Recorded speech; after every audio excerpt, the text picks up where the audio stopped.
Welcome back, everybody, on the Doc Bobby. And our next guest is the founder of the Cardamom Man. And he joins us today to speak about how the pandemic inspired him to start his own food vending business. And he is baking up a storm. We're going to see if we can send him to the kitchen to get some of those baked goods. So please welcome to the show, Noah Arris. Welcome, welcome, welcome. Thank you, Doctor. How are you today? All right, now where are those cookies? Let's kick it right off. Where are they? No, you'd have to tell us. It usually is a package deal. I usually don't leave the home without the other. I know. But I want to find out, how did you start this business in the middle of a pandemic? Talk about that. Yeah, so starting a bakery has actually always been a dream of mine. I didn't think I'd be doing it so early in life. I'm 31. I thought I'd do it like way after retirement as like a little fun, like mom and pop sort of shop. Yeah. And I used to work in hotels all my life, and I always loved baking. So I would bake for my coworkers, our VIP guests, when I would travel around the world. And I heard you traveled around the world to different hotels to bake for different organizations. I would go to different hotels, help to make their lives easier for the workers, for the owners, the managers, whoever.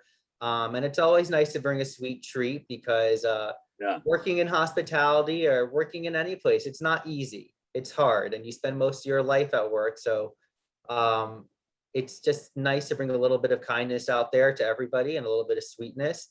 And I enjoy it. I grew up in a 2-bedroom apartment with 6 people. So the kitchen was, my space, right? And so you put everything in that kitchen, right? Put everything I'm going to into sleep on this it. countertop, right? You get an immediate reward. I am blessed with a fast metabolism, but I do have a sweet tooth for sure. And the pandemic really pushed me to start this because I always need to be doing something. I always need to be working.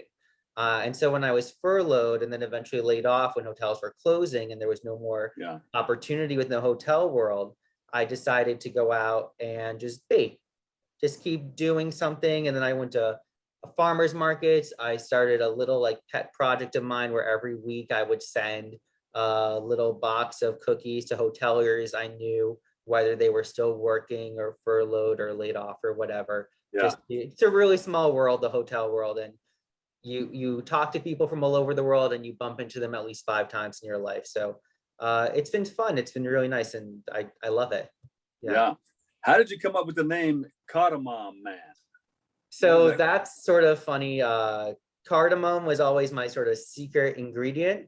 And it's an ingredient. Yeah, it's been my secret ingredient. And I was a little bit disappointed. I understand why, but I was a bit disappointed when the Food and Drug Administration requires you to list all your ingredients. So it's not really a secret so much anymore. It's like you had to tell, right? I had to tell the world.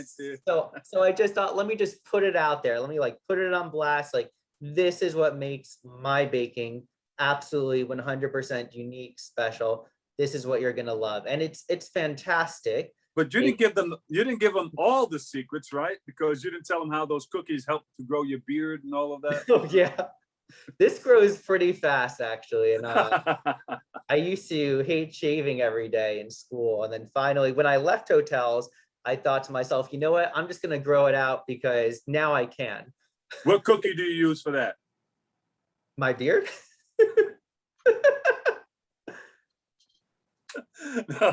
So how did you get started in the market where you are now? So I got started because cardamom is really unique. It's very flavorful. I describe it, if you've never had it, like cinnamon, but a little smoother and sweeter. And because it's so flavorful, it allows us to use less sugar in our products, because I do have a big sweet tooth, but I don't like eating things that are just sugar and nothing else. Like, I like flavor. I like to taste something, to have a really nice experience. And so what cardamom allows us to do is put less sugar in our products, which is really, really nice. So we do fun things, like we put them in the chocolate chip cookie. Customers have told me that's their gateway cookie, because everyone knows what a chocolate chip cookie tastes like, but cardamom will be something different. We put fun things like rose water in our rainbow sprinkle cookie. So when you take a bite, it smells like roses. We put lavender and lemon zest in the black and white cookies, which are the best black and whites in New York you'll ever have, by the way. Yeah. Now, where can we go to taste these? So I'm at multiple farmers markets. I'm at Peekskill, New York, and every other Saturday. And every Wow. Sunday, I'm right here in the Bronx. I'm in Riverdale. That's 4455 Independence Avenue, right outside the Riverdale Temple Synagogue. We're right there. I also ship. You can go to thecardamomman.com. I'm on Instagram. You can go to my handle, the Cardamom Man. Just ask questions. What I really love is getting questions about baking tips or ideas. You know, I'm not a professional by any means. I didn't go to a culinary school. So I love learning from them. I'm talking to chefs that have been kind enough to mentor me in Cyprus, for instance, in England. So that's really cool. The baking community is just really friendly, and I'm really happy to have come in this. But no, I heard that when you go out, you don't come back with any product. You sell them out. You sell out. Yeah. That is pretty. Unless you pretty want to put a accurate. stash. Unless you want to put a few on the side on your way home. I always, I give some to my doorman. I go to the farmer's market. I give some to the volunteers there. If we are in that circumstance where you have leftover, I don't know if it's happening all over New York City, but definitely in the Bronx, we have something called the friendly fridge. And little neighborhoods have refrigerators and freezers. All right. Yeah. So we just put some of our stuff in there whenever. And I mean, the fridge is empty every night. So someone's enjoying it, I hope, and just having a nice experience with it. Any major plans for the Cardamom Man's Cookie business?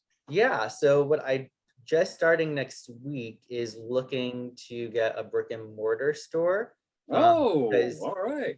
So nothing set in stone, but I feel like I'm ready for it. I have like most of the finances, I believe most of the finances, who knows, right? In order. And I really want to start looking into that because the farmers markets are great, but realistically, I'm only selling Saturdays and Sundays. And then the rest of the week I'm baking. And because I'm baking at home, I use more time than I'd like to actually bake. I only have one oven, small storage space, right? And really so you need a bigger boat. Need a bigger boat. Yeah, it's a good problem to have. Yeah. And then you can start baking bread because you'll be making bread. I do actually make bread, cardamom bread, actually. It's delicious. It's Swedish pearl sugar on top. And my wife is fantastic because she loves how it tastes. But if you imagine baking like 10 loaves of bread every day at home and not eating any of them, her willpower is fantastic. Yeah. So they have great support. Yeah. Well, how do you handle that? I mean, you have to taste your own product, right? I don't know. Yeah. You have to wear the shoes. You have to wear the shoes that you sell. I don't have like a good answer. I know you need willpower and like determination and like a little bit of self-respect. I do definitely taste just about everything though. Yeah. Still. Yeah. Cause it is home baked. You don't know if it'll be different. And if you have one cookie, you don't know if the second or third will taste the same also. So. Because once you start off with one, you're going to keep on it's going. A really that's how I do it. Yeah. I'll wait till it becomes a problem and then we'll go from there. Hey, Noah, where can we go for more information? Yeah, if you go to www.thecardamomman.com, you'll see everything. You'll see how to contact me with questions, advice. You have suggestions for me. I'd love to hear them. You can shop and take a look at what I do. Happy to share like recipes also. Like, again, like just really like, I'm not making millions off this. It's more something I like to do for myself, for the community. So anything I can do to help you all enjoy cookies more and enjoy eating baking. Baked goods. Love Well, once you start baking the bread, you're going to start making the bread. Oh, yeah. That's right. That's right. Hey, thank you so much.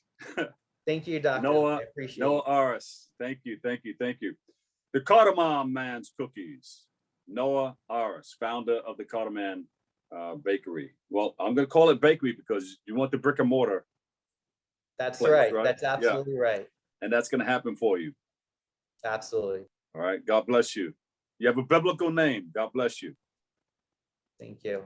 Love it. All right. All right, Noah. Noah, if you're into sports, check this out. I have Bobby C. We got to give him some cookies too. Bobby C's here with the latest in the world of sports. Next.